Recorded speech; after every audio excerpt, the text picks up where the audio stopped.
lwokano lwakalu bino byontera bibategeeza we mbasanga nti tulina kubeera bakulembeze era nkubiriza abasiraamu mwenna ababeeyo kino ekintu kyammwe ekyabukulembeze kubanga ne Nabbi Muhammad sallallahu alaihi wasallam yali mukulembeze so muwagire abantu bonna abakkiriza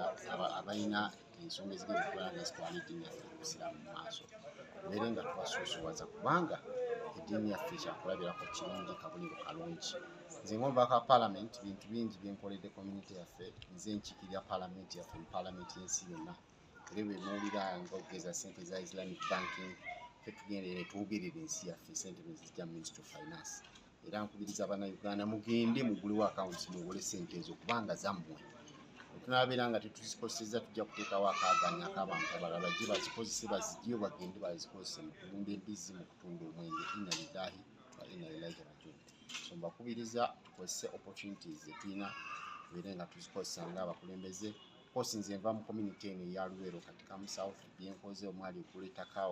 eryalimba mu community yaffe okwali okugula ettaka tuzimba town council y'Embejje katuguzina ettaka wali kukola nsi tugenda okubeera nga tuzimba eddwaliro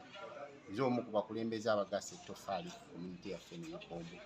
ey'e Luweero eya katika mu South era nga tuli beetegefu okwenganga abantu bonna ku nsonga eyo y'obukulembeze kubanga ne mu paalamenti eggwanga lyaffe tulikiikiridde bulungi ebyonna maliriza nkubiriza Bannayuganda okubeera nga twetaba mu bintu by'obukulembeze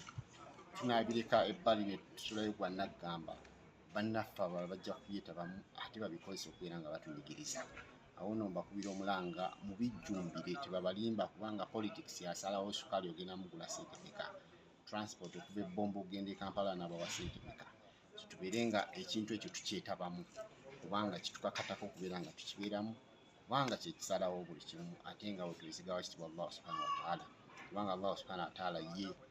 kabaka wabakabaka huwa malikul mulki Allah atudde ku ntebe ye waggulu yalamula ate yasitula abakulembeze saba kitibwa Allah subhanahu wa ta'ala tusitulira abakulembeze abalungi abagenda okugatta ettoffaali ku nsi yaffe ne Uganda n'ebitundu byaffe ebingi.